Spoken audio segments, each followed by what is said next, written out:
Ecos del futuro, una propuesta de ecologías del futuro para pensar juntas futuros posibles. Ecos del futuro es una propuesta de ecología del futuro para conectar, escuchar, poner atención y pensar juntas futuros posibles. Hemos preguntado a personas, proyectos y colectivos con los que nos sentimos afines o identificados de contribuir desde sus perspectivas a la imagen del futuro a través de aportaciones en formato audio. Yayo Herrera es ecofeminista, activista y antropóloga española. No ha podido estar con nosotras en vivo, pero nos compartió un podcast que realizó hace unos meses para el programa de radio independiente Carne Cruda. En él nos habla sobre poner la vida en el centro. Buenos días, Javier. ¿Cómo estáis? Pues preocupados por la situación mundial, por el planeta y por esa incertidumbre en los resultados de las elecciones estadounidenses que nos van a afectar a todos. Te tengo que pedir una valoración al principio sobre lo que sabemos de momento. Bueno, pues una tremenda incertidumbre, como tú estabas señalando, ¿no? Y tremenda incertidumbre en un país que está atravesado por unas desigualdades profundas y por una polarización brutal de género, de edad, racial, también territorial, con esas distancias tremendas que se ven entre las ciudades y los mundos rurales, ¿no? Un país, uno de los países más azotados por el cambio climático, por el declive de las energías fósiles y con una burbuja financiera en torno al fracking que está por estallar. Es decir, que todos los analistas dicen que pegará un estallido de un momento a otro, ¿no? Pero, por otro lado, también un país tremendamente debilitado a la hora de garantizar condiciones de vida cotidiana dignas para la mayor parte de la gente, ¿no? Hablamos de vivienda, hablamos de salud, de cuidados, y luego un país armado, tremendamente armado, ¿no? Por tanto, la incertidumbre es tremenda y es una incertidumbre que también se proyecta, digamos, sobre otros muchos territorios, es decir, que tiene reminiscencias o tiene secuelas también importantes para analizar, por ejemplo, desde aquí, ¿no? Bueno, pues dependiendo de cuál sea el resultado, vamos a ver si la tendencia va a ser profundizar más el abandono a la gente, el abandono a los territorios, o cierta apuesta que también estará por ver, ¿no? Si lo que sucede es que se empieza a colocar como prioridad la dignidad de las vidas, ¿no? En cualquier caso, para poder hacerlo es fundamental pensar y ser consciente de qué es lo que sostiene la vida de las personas y qué es lo que lo sostiene con dignidad. Bueno, pues hay una cosa que está clara y es que la vida humana no se sostiene sola, que para que las personas nos mantengamos vivas desde que nacemos hasta que morimos, pues otras personas, comunidades e instituciones tienen que trabajar, ¿no? Sostener la vida requiere organizar la existencia en común de forma de que puedan garantizar con dignidad lo que señalábamos antes, es decir, el acceso a la vivienda, los cuidados, la energía, la participación, las relaciones, ¿no? La posibilidad de sostener vidas, por un lado, se basa en relaciones con la naturaleza y sus bienes fondo, lo decimos muchas veces, los minerales, los ciclos del agua, la regulación del clima o la fotosíntesis. Vamos, que no hay economía ni tecnología posible si no hay naturaleza, si no hay planeta. Efectivamente, es decir, no hay posibilidad de sostener materialmente la vida sin planeta, ¿no? Pero además, los seres humanos tampoco mantenemos la vida sin una red sólida de vínculos y de relaciones que garanticen la supervivencia cotidiana, ¿no? Sobre todo en algunos momentos como la infancia, la vejez o la enfermedad. El problema es que nuestras sociedades hoy no se organizan en torno a la prioridad del sostenimiento de las vidas, sino en torno a otras prioridades, ¿no? Vamos a hablar hoy con una persona, con Amaya Pérez Orozco, para profundizar en este enfoque de la sostenibilidad de la vida. Amaya trabaja laboralmente en Colectiva XXK, Feminismos, Pensamiento y Acción, y es una persona conocida por ser participante activa en movimientos sociales. Su campo de trabajo desde hace ya mucho tiempo es la economía feminista y en ese ámbito podríamos decir que es una referencia. Amaya, crudos días. Crudos días. Hablamos muchas veces de cuidados en este programa con frecuencia, pero ¿de qué estamos hablando exactamente?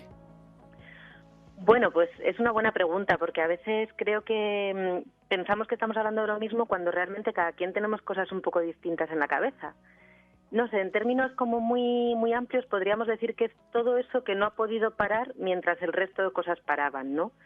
Y en un sentido quizá más específico podríamos decir que son esa infinidad de cosas que se hacen para reconstruir día a día el bienestar físico y emocional particularmente de las personas que están en alguna situación de dependencia, pues por el momento del ciclo vital u otros motivos, personas mayores, criaturas, personas enfermas, pero en un sentido más amplio es la reconstrucción de la vida de todas las personas todos los días, porque como decía Yayo, la vida hay que hacerla posible. Es una posibilidad, pero no es una certeza, ¿no? Entonces, hablar de cuidados al final es hacernos esa pregunta de cómo estamos sosteniendo la vida, de cómo estamos dando solución a ese hecho de que la vida es vulnerable y que la vida además es siempre junto al resto, ¿no? Y desde aquí solemos ligar con esa perspectiva histórica de los feminismos que intenta sacar a la luz trabajos que hemos dicho que han estado históricamente asignados a las mujeres, aunque realizados de maneras muy desigual entre distintas mujeres, que han estado históricamente invisibilizados, mal pagados o no pagados, sin derechos laborales o con derechos de segunda, y que han sido imprescindibles para mantenernos con vida, para sostener la vida, en el marco de un sistema socioeconómico donde la vida no es ni prioridad ni responsabilidad colectiva, sino que es una responsabilidad que está metida en las casas, digamos, está oculta, privatizada. Todo este mogollón es a lo que nos referimos cuando hablamos de cuidados. Sí, ante lo productivo y lo destructivo, lo reproductivo, ¿no? Sí, efectivamente. O sea, sería precisamente decir que la vida no depende de los mercados productivos, entre comillas, sino que todo lo demás depende de que haya vida.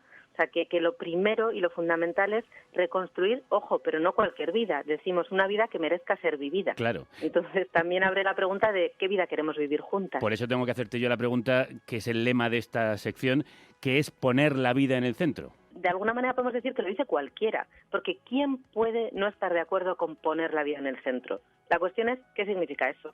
Entonces ahí es donde yo creo que tenemos la disputa, que tenemos que llenarlo de contenido, ¿no?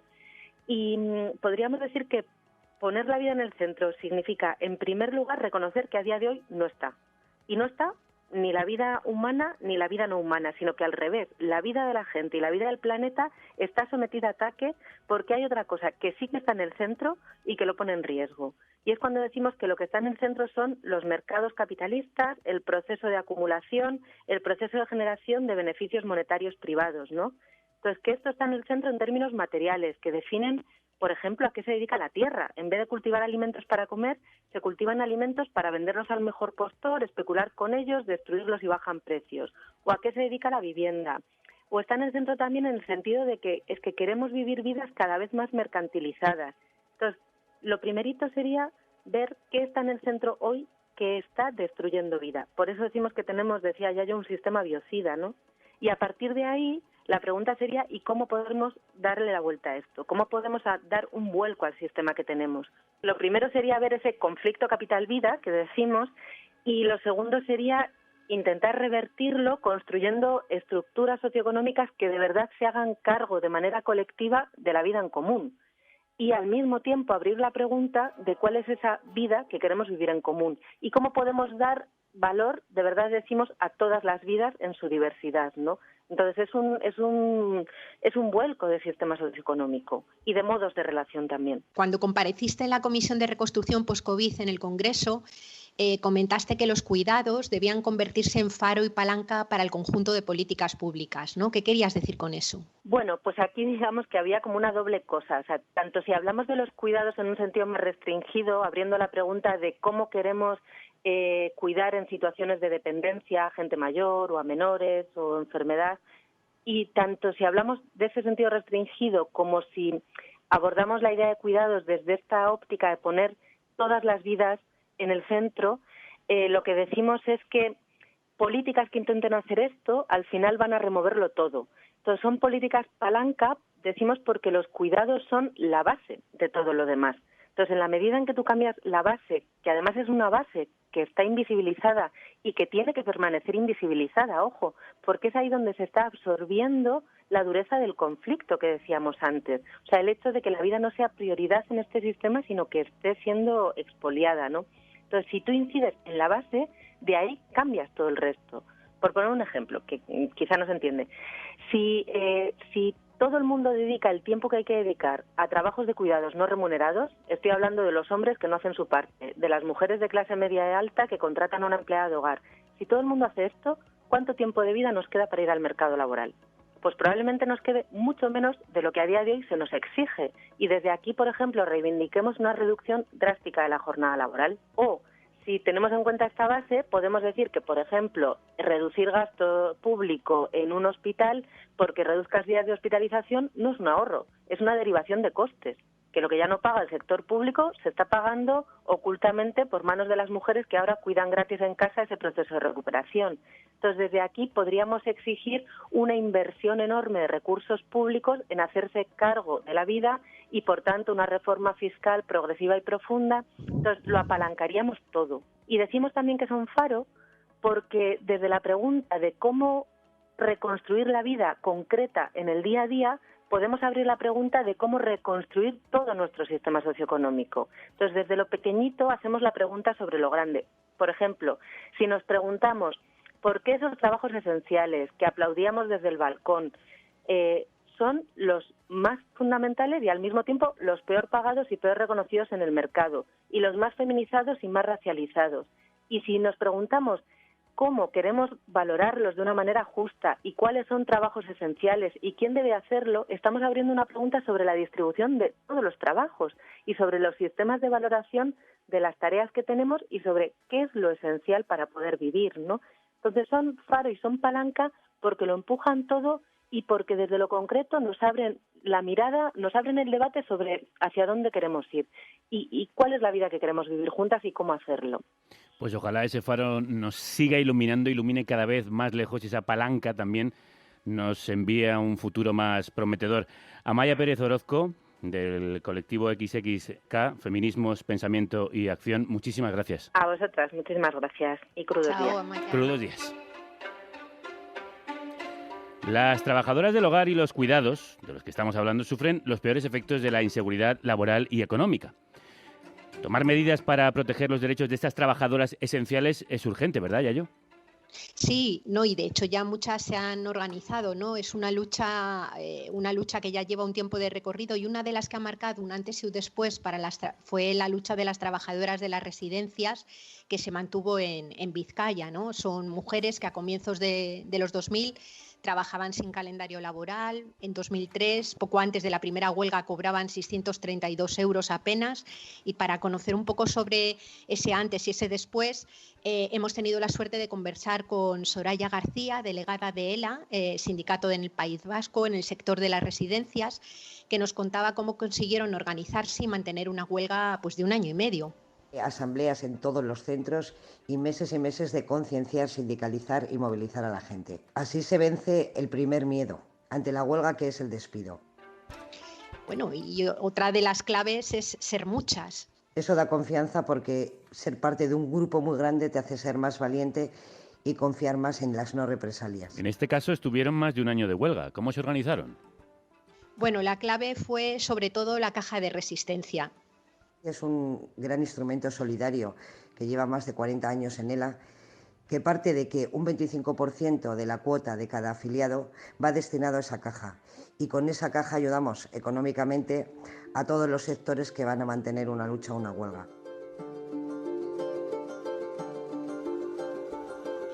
Bueno, una de las cuestiones más significativas de esta movilización fueron las alianzas que se establecieron con los residentes y sus familias. ¿Cómo se tejieron esas redes de apoyo? Bueno, Soraya lo que nos ha contado es que lograron socializar su conflicto y crear pues, vínculos y relaciones con ellos, ¿no? Los usuarios que cognitivamente están bien valoran nuestro trabajo. Estamos con ellos día a día y por eso su apoyo fue totalmente incondicional.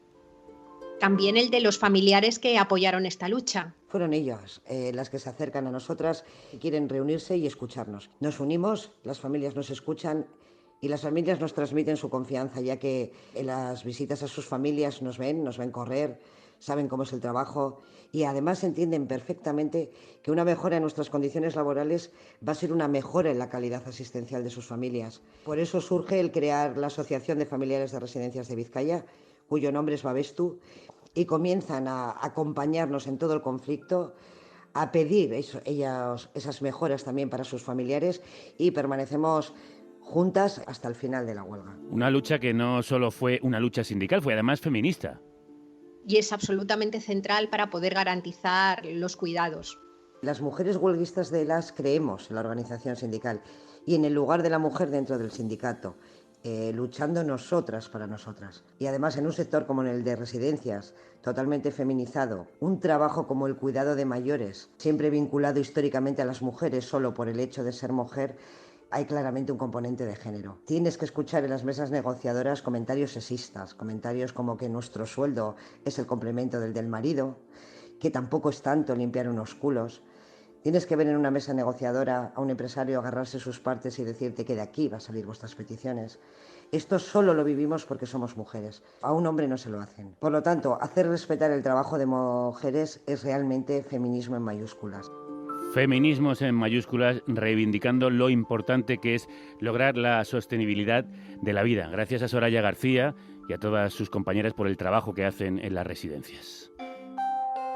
Galeano decía para tener hay criminales que procuran que mucha gente pequeña, en lugares pequeños, haciendo cosas pequeñas, pueden cambiar el mundo. Gente haciendo cosas. ¿Qué iniciativas nos traes hoy?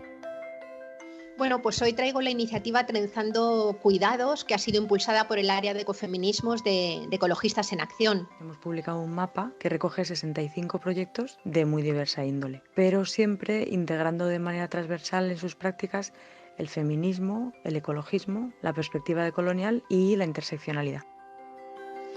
Nos lo cuenta Rocío Vicente, que pertenece al colectivo y que vive en Garaldea, una comunidad de convivencia ecofeminista en el sur de la Comunidad de Madrid. Trenzando Cuidados es una cartografía de este tipo de iniciativas. Sirve para construir puentes entre los colectivos, para que se apoyen en sus luchas y servir de inspiración unas a otras. Y más allá del mapa, pues se realizarán encuentros virtuales entre las iniciativas que consoliden un poco esta red y además se harán estudios futuros a partir de esta información tan valiosa que hay detrás del mapa en la base de datos. ¿Qué tipo de iniciativas pueden formar parte de ese mapa?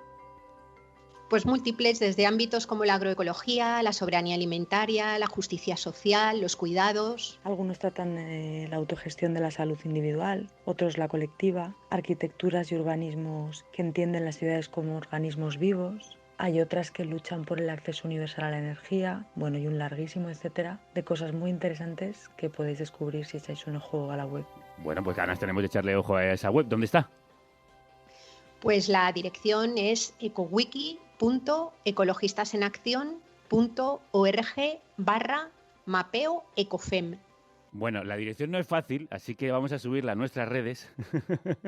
Pero en cualquier caso, yo creo que si ponéis en Google Trenzando Cuidados y Ecologistas en Acción, encontraréis esta iniciativa tan necesaria. Un lugar donde encontrar a gente haciendo cosas. Ecos.